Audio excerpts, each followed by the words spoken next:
everybody to this licensing hearing panel. Can I please call for nominations for chairman? Thank you. Is that seconded? Thank you. I'll pass you over to the chairman. Thank you. Thank you. Good morning, everybody. Welcome to the licensing hearing panel on Wednesday, the 3rd of May. Do you have any apologies for absence? We don't. We're present, aren't we? Right, thank you. Record of the meeting, is it agreed that I sign a copy of the minutes outside of the meeting? Agreed. Thank you. There are no urgent matters. Do we have any declarations of disclosable pecuniary interests or other significant interests? No. Great. In which case, Councillor Kemp, you're free to leave if you so wish. Thank you.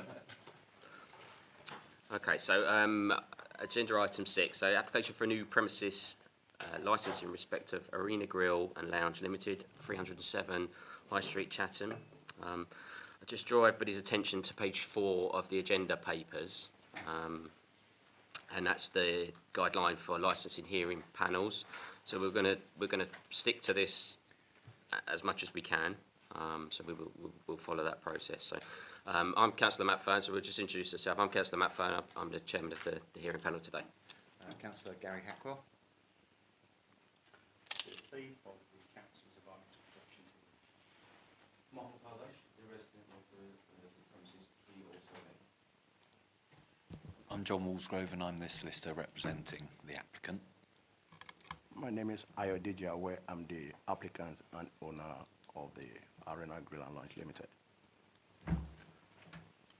Lisa Hobson, licensing officer. Thank you, Krishna, legal advisor. Nicola Coochman, Democratic Services Officer. Julie Francis Beard, Democratic Service Officer. Councillor Elizabeth Turpin. That's great, thank you very much. So I'm going to ask Lisa to briefly outline the application now.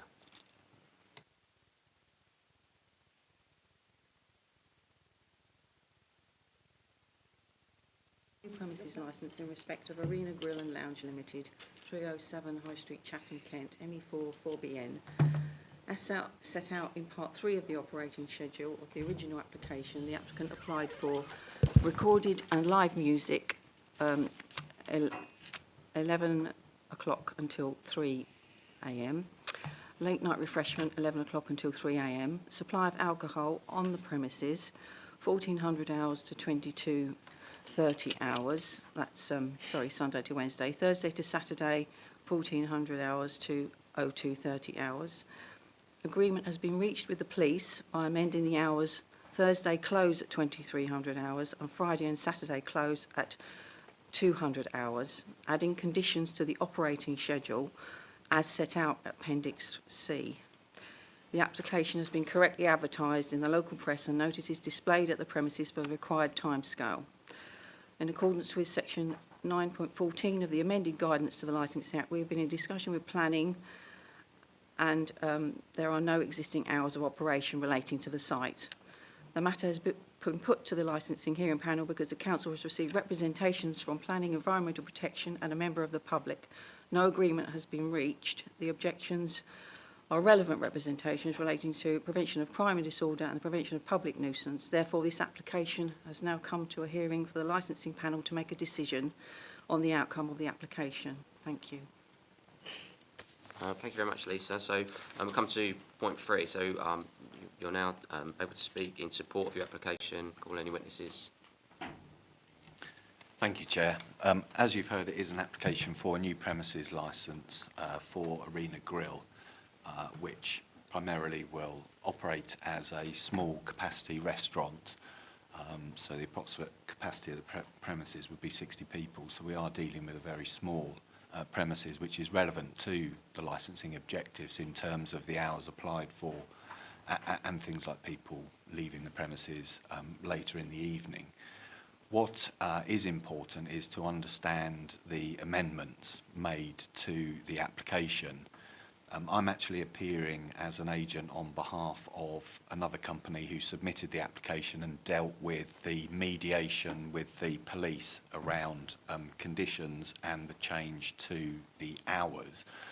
And I'm not certain that they informed the local resident of what those changes were. So I think if I just run through those quickly, I appreciate that it may be a little repetitive, but I think it's important that the resident understands exactly what is being applied for and what your determination is going to be around. So, as you've heard, originally the application was for later hours on a Thursday, Friday and Saturday.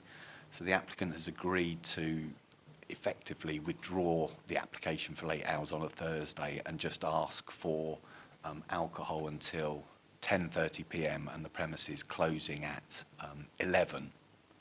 And of course no other licensable activities would need to be on the licence for those hours.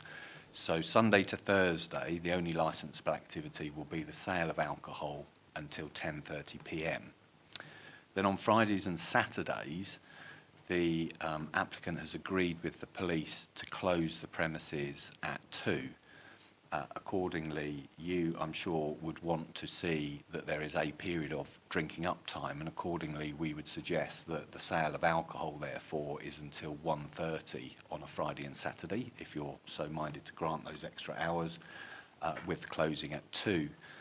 But allowing the regulated entertainment and late night refreshment until 2.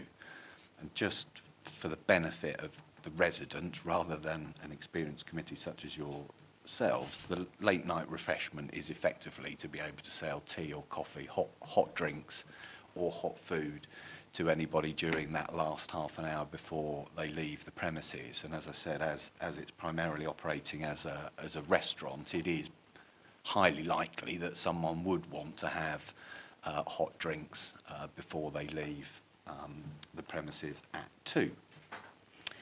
In addition to the significant concession on the hours, the police asked for some more conditions which I think have been circulated and were on the supplementary agenda, so I'm not proposing to go through those.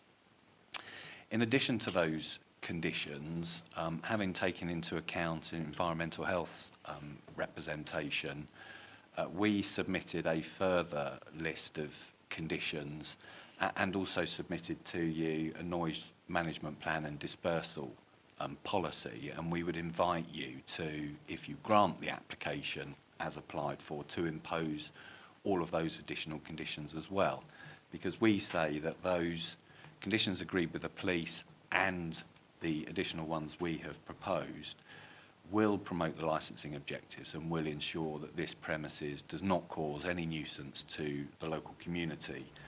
And certainly in relation to the licensing objective of crime and disorder, I implore you to attach the greatest weight to the view of the police, which is the hours that are now applied for are not going to have an adverse impact on crime and disorder. And you'll be aware, but again for the benefit of the resident, that under the guidance issued under Section 182 of the Licensing Act, the guidance to licensing authorities is to look at the responsible authorities as being the experts in their field to assess the relevant licensing objectives, and for crime and disorder, obviously, it's the police. So you should be attaching weight to the fact that they now do not have any concerns.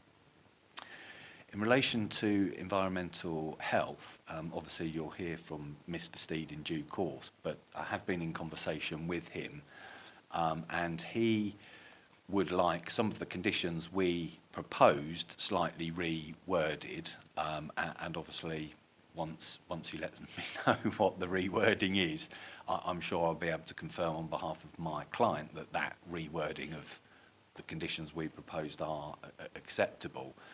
And I understand it to be his view that if those conditions are then agreed, he would be satisfied that there would be no adverse impact on the licensing objective of potential public nuisance. So just to sum up then, what we're dealing with is a very small restaurant, 60 capacity. Yes, we've applied for regulated entertainment for every Friday and Saturday, but it's not the owner's intention to have anything more than background music on more than 1 or 2 occasions per month. So it's not going to be DJs, live bands, etc., every Friday and Saturday. As I said, it primarily operates as a restaurant. You'll be well aware that people's social habits have changed, where people go out or tend to go out later in the evenings, and certainly if they're enjoying a meal, it is better, in my view, to remain at the restaurant where you've had a meal and be able to enjoy effectively your entire evening without then finishing at 11 o'clock in the restaurant and then wanting to move somewhere else to finish off your Friday and Saturday night. So I would respectfully suggest it actually has that benefit that you wouldn't get a transient crowd from this particular premises moving to anywhere else. The intention is to keep those people at the premises and for them to go home from there. I'm not going to take you through all the conditions. You've got them in front of you. Obviously, we can answer any questions around those conditions, which are almost certainly going to have a few tweaks to satisfy your environmental health officer. And just finally, in relation to the submission from the planning officer, it seems uncertain what planning permission actually is in place. My client has submitted a planning application. I would respectfully suggest that that isn't a relevant consideration for you today.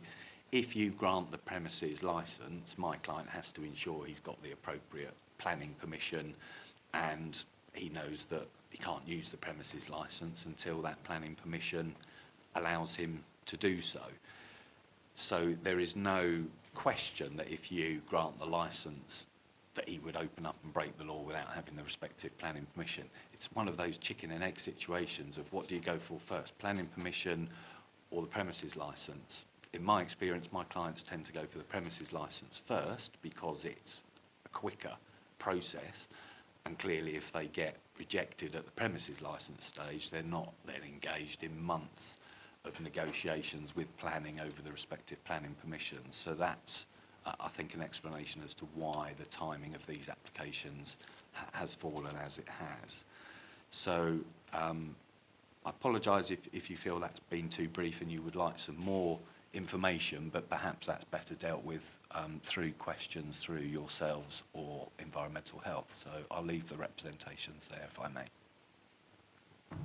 Great, thank you very much. So I'll come to objections. So Stuart, would you want to ask any questions first? No questions, Chair. I'll sort of cover all my points in my representation, really. Okay. I'll expand upon what's already put in my representation. And I think we've got areas that we can cover off by conditions that should be suitable. So, yeah, I've got my questions. Yeah. So do you have any questions at this stage? No, any questions? You just put your microphone on, sorry. Oh, sorry. So this is the first time that I'm having such a thing, sorry. So I have no other questions. So basically my family is in the hospitality sectors as well in Turkey. So I know how the things are working. So normally people say that they're going to leave at 2 o'clock, they are going to leave at 1 o'clock, 11 o'clock. They will always do the opposite of it. And the people that you take the people that, this hospitality sector, you take the people in, but when you let them out, that you are no longer responsible, but we will be still responsible with their behavior. So the Chatham High Street is quite a dangerous place. So I don't think it's going to be a very good idea to, to have the people 2 o'clock in the morning in front of your window.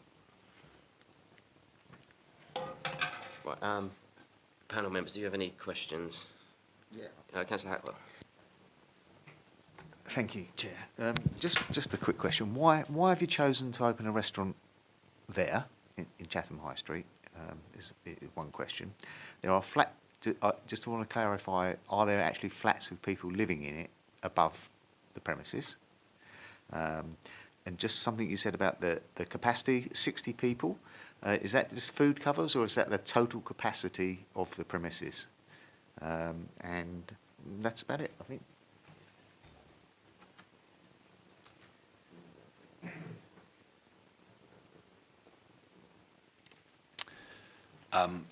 I'll try and remember all those questions and deal with them, but if I forget one, then do come back to me. So I'll start in reverse. So in relation to the capacity, yes, that would be laid up for dining. So the place is obviously going to have tables and chairs. It's not going to be an open space for, horrible expression, vertical drinking.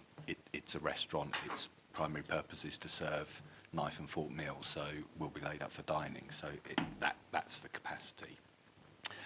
In relation to accommodation, there is a flat above. There are flats above some of the other commercial properties in the high street. Mr. Arway believes that actually this is the resident that lives immediately above the property, but that may be wrong. But it's not part of his premises. It's leased out to a resident. And the third question I have forgotten. Basically, commercial premises, not a table space. Most of those are shops. You can answer that, but certainly there is a mix. I mean, there are licensed premises within the high street, and obviously you're probably well aware of what is unfortunately a bit of a demise in the high street and drawing footfall into the high street. And whereas things like banks and larger retailers are pulling out of the high streets, that is presenting opportunities for hospitality and leisure to make those high streets a destination. So we would say it has a very positive impact, because it will draw people to Chatham High Street. And as I say, we see that as a benefit to the nighttime economy of the high street. Obviously, it's going to be having local employment, so it's going to create some jobs. But Mr. Arway, if you want to give your explanation as the businessman who's sinking the money into it. Thank you for the opportunity. Actually, I moved into Kent 2 years ago. I'm originally from Nigeria, and having moved into Kent, I saw a gap and a need for Africans, majorly, though I'm going to be serving curries and other food accessible or consumable to other people in the community. I saw a gap and a need for the type of business and restaurant I'm opening up. Looking around in the town center, I think there's just one takeaway, African restaurant there, and another one. So there's a yearning for my target market, mostly African and Caribbeans, and I see there's a lot of migration, basically because most people are actually tapping into the school community, grammar schools.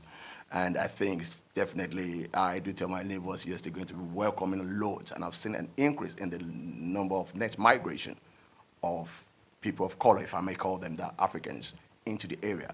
So I see myself in that opportune space to be able to bridge the gap, because I know I've actually talked with some of my friends, and majority of them, I tell you, go to London to have their lifetime. So I feel given this opportunity, I will be able probably to tap into the market, create job opportunities, and probably give people that would want such entertainment the opportunity to be able to come around Chatham. And I see Chatham as a growing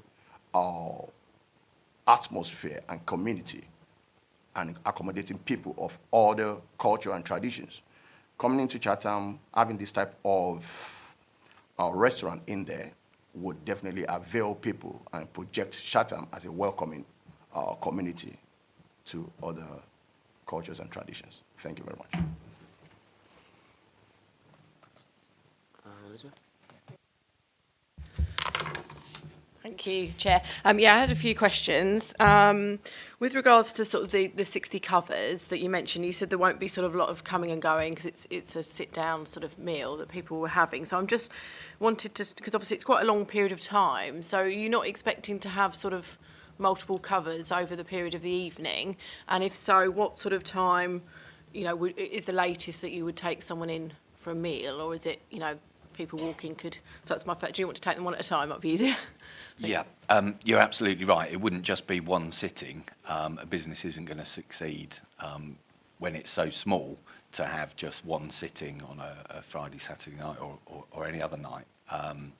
So yes, there would be more than one sitting. In terms of what would be the last time anyone could come into the premises, if you've read through the noise management plan dispersal policy, then there wouldn't be anybody allowed in on a Friday and Saturday night after 12 o'clock. Food would be available throughout opening hours. Again, people's habits in the way that they socialise have changed considerably. So some people might come out and have a couple of drinks before their meal.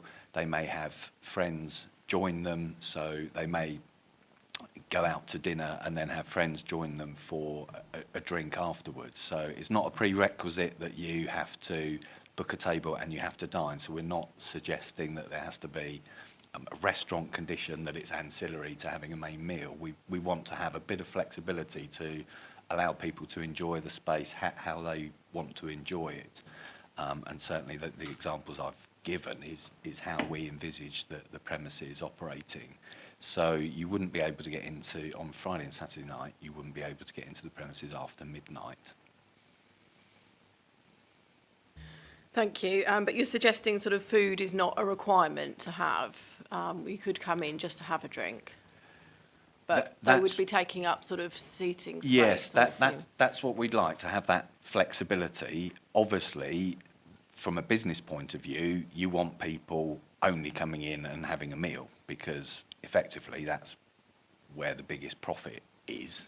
Without getting too much into the financials, there's a lot more profit to be had from food than there is alcohol sales. So, of course, he's not going to want the place to become known as effectively a bar where people just come for a drink. He wants the reputation as a quality restaurant serving African cuisine, and that's the reason why people will come, effectively a destination venue. So offering something different, offering that cuisine where they're having to travel further distances to get it.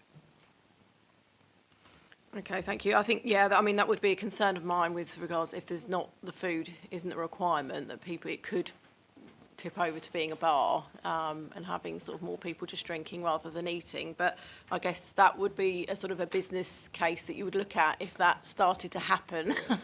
One of the conditions that is proposed is that substantial food has to be available at all times, and the way the place will be set up, as I said, in terms of tables laid up for dining, it's going to be obvious to people that it's a restaurant, and that's the reason that you go there. What we don't want to do is have to have that strict rule of, if someone comes in and they're just meeting friends and they're just having a glass of wine with them, to say, well, I'm really sorry, but you can't, you've got to leave.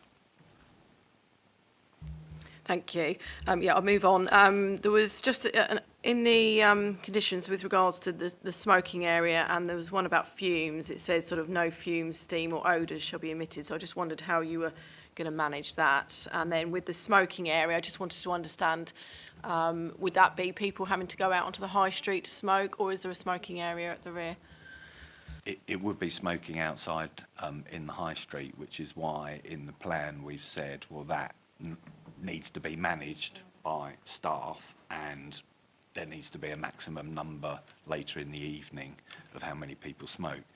The significant advantage now, I think, to hospitality is, thank goodness, the number of smokers is decreasing all the time.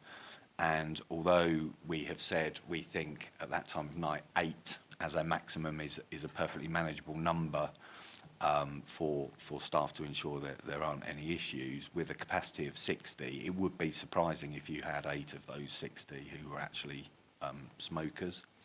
In terms of the fumes, that's in relation, obviously, to the cooking, etc., and that's to make sure that there's proper ventilation in the premises, which actually is a planning issue, to be honest, but we thought it inappropriate to have that as a condition on the premises licence. It is one which I've seen on numerous licences, and just gives environmental health and the local residents' confidence that, well, there is a condition there, and breach of a licensing condition is a much more serious issue than breaching a planning condition, because obviously it's a criminal offence, so punishable with up to an unlimited fine or even imprisonment. So there's a kind of bigger stick there with these conditions. It's not just a case of saying, well, these are things we promised to do. These are things you absolutely have to do, otherwise you land yourself in a whole heap of trouble.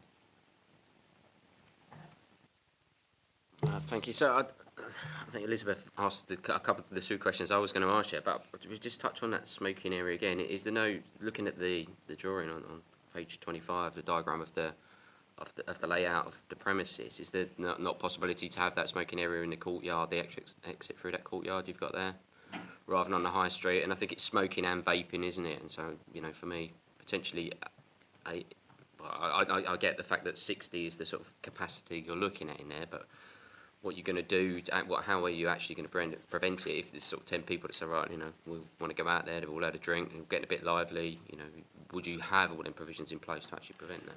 Yeah, I mean, obviously the staff will need to be trained to ensure, I mean, the outside area will be perfectly visible from within inside the restaurant. The staff will be trained to ensure that at that time there are, you know, no more than those 8 people outside smoking, and that they are not causing any sort of noise nuisance. It's about advising customers that if they don't respect their neighbours, then they will be asked to leave the premises altogether, and in an extreme case could be banned from coming back to the premises altogether. The condition which sort of couples with the smoking areas that nobody's allowed to take drinks outside with them. So one of the biggest issues with smoking areas outside any premises is if you're allowed to take your drinks with you, obviously you're lingering out there for a lot longer, and in fact you may smoke 2 or 3 cigarettes while you're having a drink with friends outside, and obviously that conversation then is louder and more prolonged. So we've added a condition, no one's allowed to take drinks outside. So it literally is, someone will go out for a quick puff and then come back in. Staff will be alive to the issues that they have to make sure that people aren't being noisy. And we don't envisage that would actually become an issue for that reason, that it's a restaurant, people have come to dine. Yes, they might nip out for a smoke, but they're not going to go out there with a group of friends and socialise. You might expect in a beer garden at a pub. Sorry. And in terms of the courtyard, is that possible to use the courtyard? Okay, sorry. In addition to that, the courtyard is actually the space between the main restaurant and the kitchen. So and that's where we have the toilet. So we want to make that place a little bit private. So now, in addition, and I think to support what John has said, the focus on the smoking and the possibly excessiveness of the supposed excessiveness or perceived excessiveness of our clients might be when the regulated activities will be taking place, which I think narrows down to Fridays and Saturdays.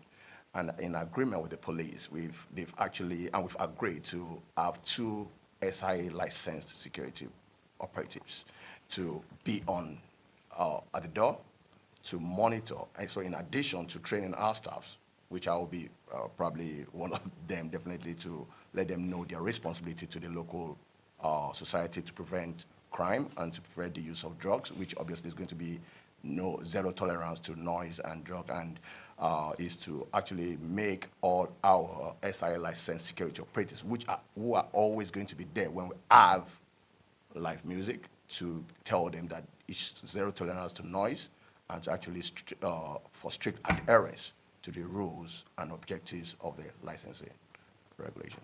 Yeah. Okay, no, thank you. Okay, so one final question. In terms of, you've mentioned in the noise, that you have a noise limiter. Are you going to do any soundproofing or anything as well? So the condition to have a noise limiter will obviously determine whether any other works will need to be done in terms of soundproofing the premises, and that's a commercial decision for Mr. Arway in due course.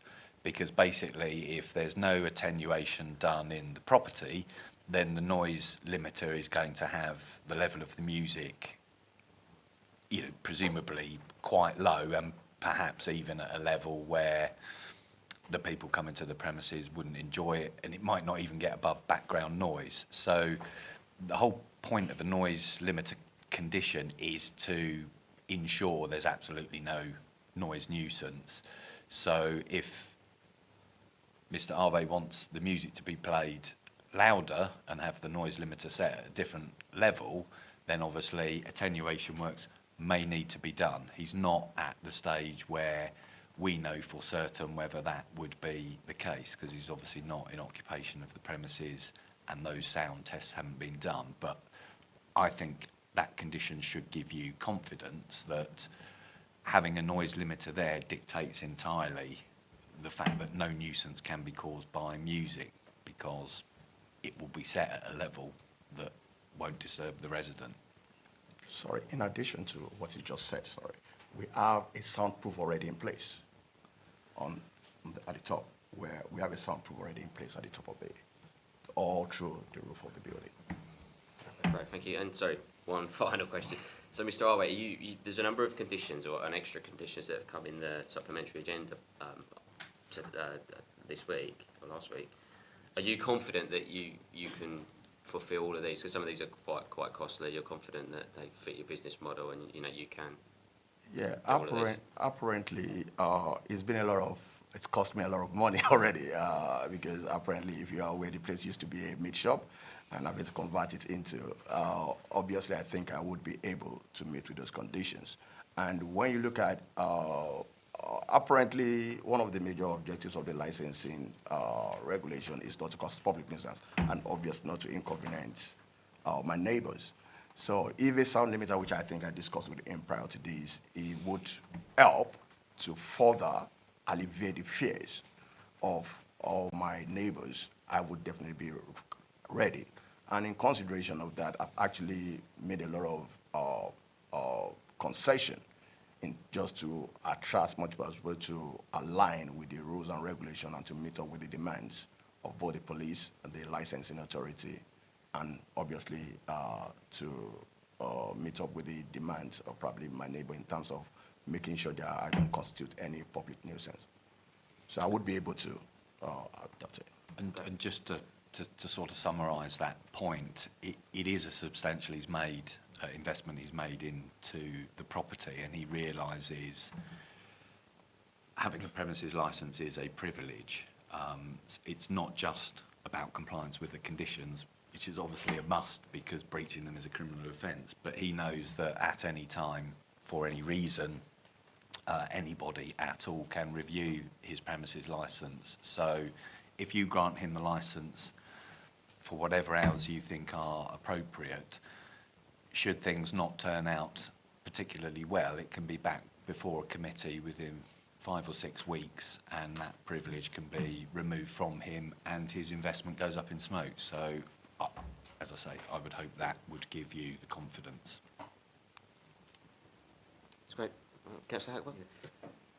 Thank you. Just a couple of more questions. One, I read in the supplementary agenda that you're going to manage the taxis by asking people to wait inside. Now, I thought this part of the high street was pedestrian, so how's that going to work? For people waiting inside if there's no road outside. And the other thing is, I think there's a mistake in the agenda. The nearest bus stop isn't Anchorage House, I guess, as it states in here. Yeah, I think there's just almost.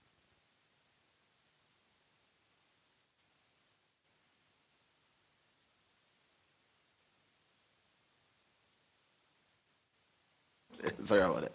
So almost directly adjacent to just about 3 minutes walk.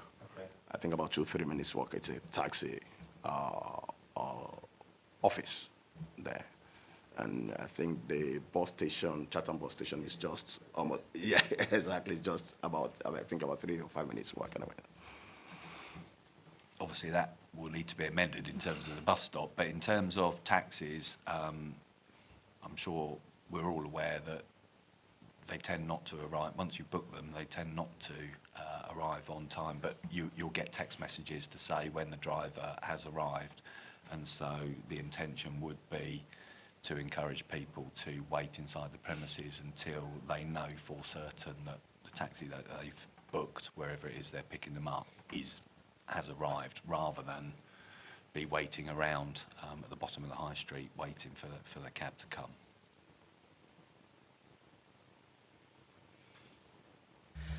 Thank you, Chair. Yeah, I just had one more question, just going back to the smoking issue.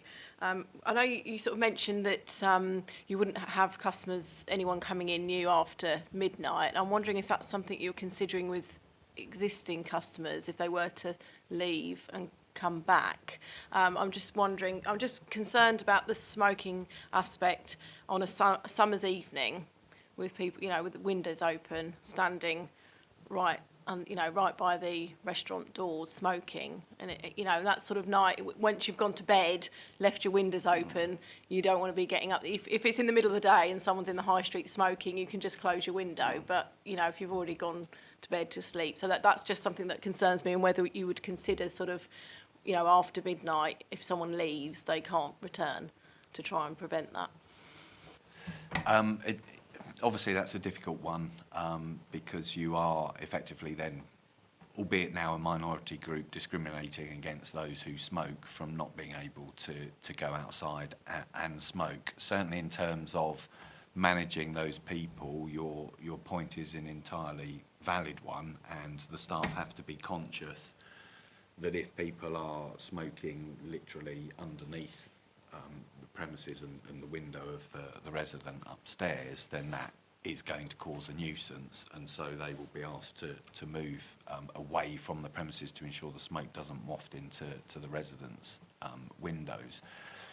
So the provision in the policy was to allow people to go out after midnight to smoke and then re-enter. Obviously, just no new entries. And as I said, Mr. Arway is confident that he is able to manage that, particularly if there's any regular entertainment. Obviously, the SIA door staff are there and will be able to enforce that perfectly well. When there's not regulated entertainment, then obviously a member of staff is going to have to be responsible for that outside area and make sure people are moved away to prevent what you've suggested may happen. So they're alive to the issue, they've got a policy in place to deal with it, and they're confident it's not going to have that impact. One would hope, whatever licence you determine to grant, one would hope that if any of the local residents did have issues, there would be an open form of communication with Mr. Arway. And I say this for the benefit of the gentleman that's here, that if there are concerns, to come and speak to him straight away, to alert him to any issues, and obviously he's more than happy to engage in that way and be part of the community, be a responsible neighbour. Great. Okay. So we'll move on to the next stage. So objectors to speak about representations. Stuart, would you like to go first? Thank you, Chair. Okay, good morning everybody. So I'm going to read out my representation just for the record, and I will expand upon that with following some discussions I had with the applicant's representative yesterday. So this type of application is likely to give rise to noise from the use of the premises as a venue for entertainment, including noise from patrons, internally and externally, including smokers, vehicle noise, plant noise, assuming a commercial kitchen extract system were required for operation of the restaurant, odours from cooking, disposal of refuse, and noise from live and recorded music. Section MD of the application contains very limited proposals in relation to the prevention of public nuisance objective, with the applicant only committing to reducing the volume of music between 0230 and 0300 hours. It's not clear that the premises is suitable for the intended uses and that noise can or will be adequately controlled. Music noise, especially in the low frequency range, can be very challenging to control. The current or former use of the premises is relatively innocuous in terms of noise, and the proposed uses are likely to require improvements to the building fabric to control noise transfer, as well as additional measures such as the use of a noise limiting device for any amplification equipment. Please note that percussive music, including drums and non-amplified music, cannot be controlled by a noise limiter. The premises does not appear to benefit from planning permission for the intended use, and while some noise issues can be dealt with through the licensing regime, this is not comprehensive enough in its scope to ensure that all noise issues will be effectively controlled at all times, for example, through conditions, and therefore the planning permission could be more restrictive than the premises licence. Should an application be made, the Environmental Protection Team will require a noise impact assessment to be submitted prior to permission being granted. The premises is situated in a commercial street with what appears to be residential units in close proximity above the various commercial properties in the area. Activity on the high street is relatively low during nighttime hours, and therefore noise impacts could be significant. Experience tells us that uncontrolled noise generated from music, mechanical plant, the comings and goings of customers and vehicles, if relevant, is likely to cause a public nuisance in licensing terms to local residents. This becomes more likely and increasingly problematic the later a premises stays open. I consider, unless adequate safeguards are in place, the application, if granted, has the potential to lead to an unacceptable increase in noise and disturbance to the detriment of the amenity, health and quality of life of residents in the locality. So that's why I have objected under the Prevention of Public Nuisance licensing objective. However, I appreciate that there's been some amendments to the hours and curtailed, which is definitely a positive. And I do note that some proposed conditions and a draft noise management policy have been submitted. But I'm just looking for that to go a little bit further and be consistent with the Council's statement of licensing policy, which does contain a range of good practice measures for licensed premises for the control of noise and vibration and disturbance. And in particular, there are conditions in the Council's statement of licensing policy that I would like to see transferred onto any premises licence, and they are pretty much conditions PN10 through to PN 45, I think it is, but not all of them will be applicable. So I'm satisfied that if we get the right conditions on the premises licence and they're implemented, and that our team scrutinises the planning application to deal with all the other noise issues that can't be dealt with through the premises licence, then I'm confident if it's implemented and dealt with correctly that the premises can be run effectively and not cause a disturbance to local residents. And I appreciate there are mechanisms in place for any affected party to call a review, but I would like to just state that the licensing objective is about the prevention of public nuisance, so we should be striving to prevent issues from occurring in the first place. Thank you. Thank you, Stuart. Would you like to speak as well? About the smoking issue, so the summer is approaching, that obviously that we will have the, the windows open, and as the Miss Elizabeth said, so imagining that the opening the windows in the living area 11 o'clock at the night, all of us I do live in the living room.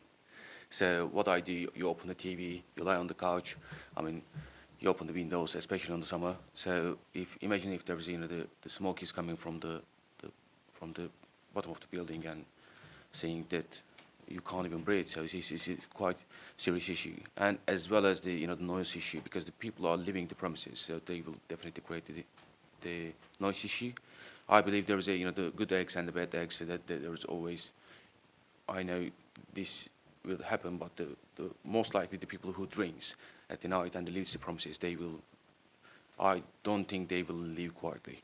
So those are my concerns basically. So there is nothing else I can say in this field. Thank you. Great, thank you very much. So it's now your turn to ask any questions to Stuart. I don't have any questions, Chair, other than I think before you retire, we will just need to clarify in terms of the conditions PN10 to PN45, which ones we're talking about, because as he said, some won't be applicable, some are probably incredibly similar, if not identical, to what we've already offered. So for your sake, I think it would be useful at some point to break before you retire and make a decision so that we can come back and say, this is what we want you to consider. I think that's a very fair point, and one thing I would just say, Stuart, you know, in future, if this is something you sort of bring to the table, if you could do that sort of pre the hearing is quite useful, because obviously, you know, we've obviously seen the statement of the licensing statement, but we don't have that with us now, so you know we can't even refer to what they are. Yeah, definitely, Chairman. I do take that on board. It's unfortunate I only had So unfortunately, I only had their draft noise management policy and draft conditions Friday, and with the bank holiday, yesterday was the first chance I sort of really got to have a look at what they were proposing. So, yeah, totally take that on board, Chair. But I think I would totally agree, if we can have a break, brief adjournment, we can go through the conditions, see which ones are appropriate, and then we can put those recommendations to you collectively. Yeah, that's great. So if we have a 10-minute break, then if you can just get a list of those, and we can sort of review them. Okay.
Take two.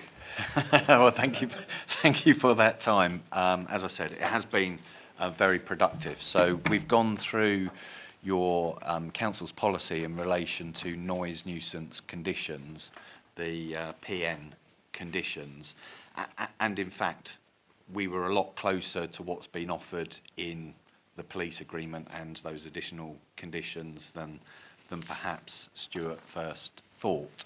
So I'm just going to run through the slight changes. So on our additional conditions that we had suggested in the ones that you received most recently, the first one on that list talks about having a noise management plan.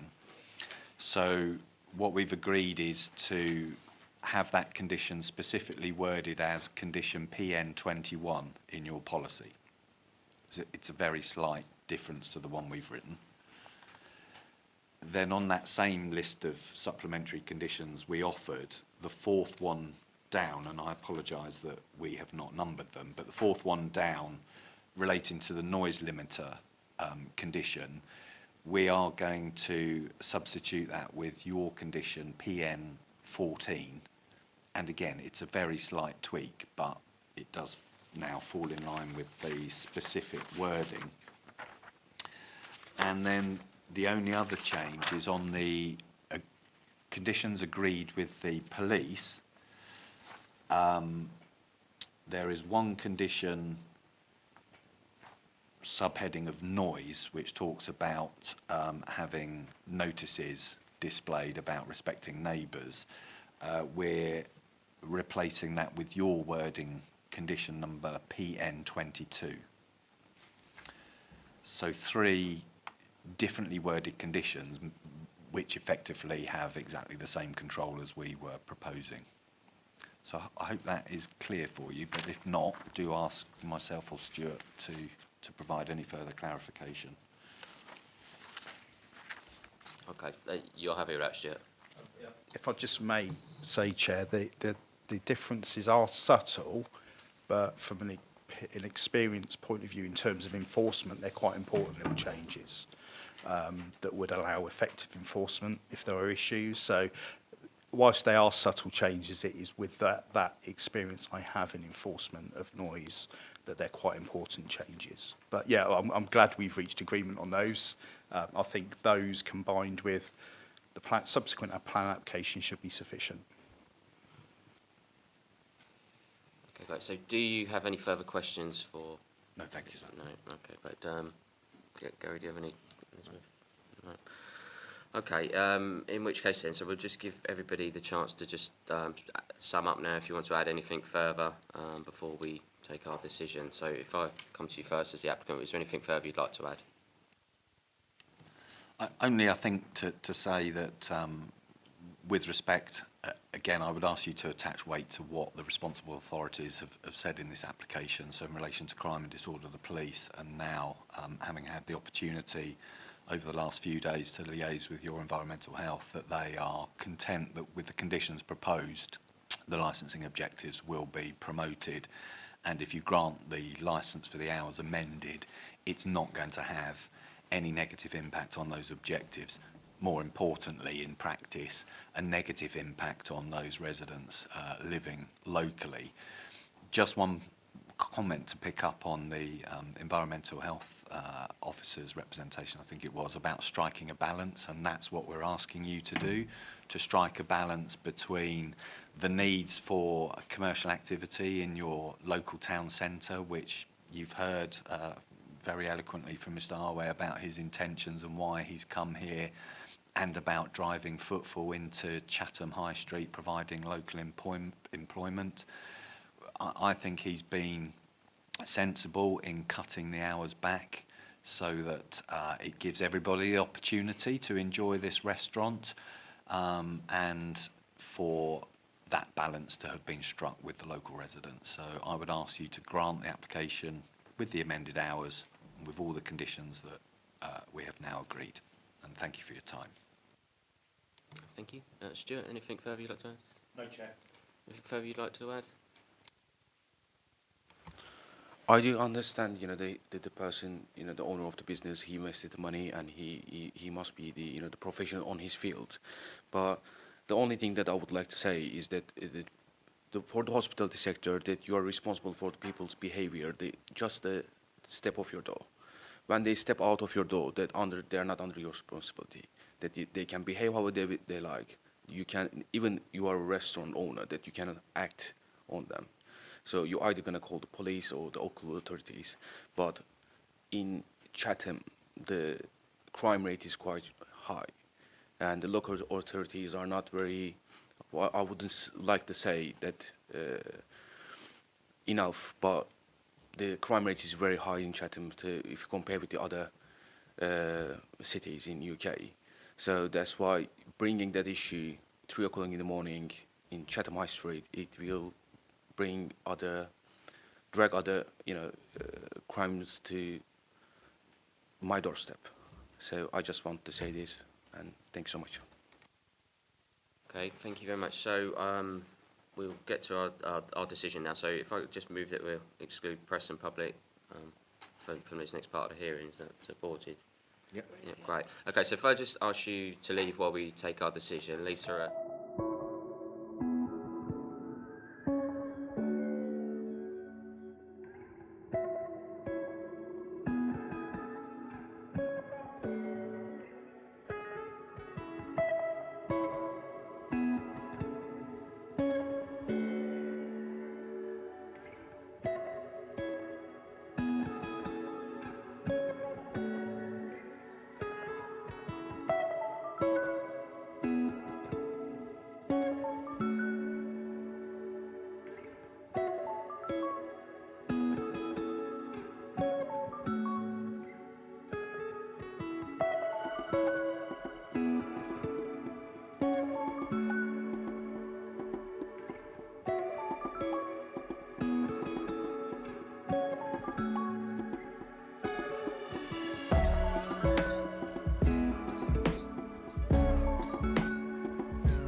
Welcome back, everyone. Thank you for stepping outside. So thank you all for attending. Firstly, and we've heard all the evidence and listened to, and reviewed the application based on the evidence that's been before us today. So we have decided we are going to grant your premises licence in respect of Arena Grill and Lounge, subject to the revised operating hours and conditions in the supplementary agenda, and those agreed with the police and our environmental protection officer. You will receive confirmation within 5 working days in writing. So thank you again for attending, and that's it. Meeting closed.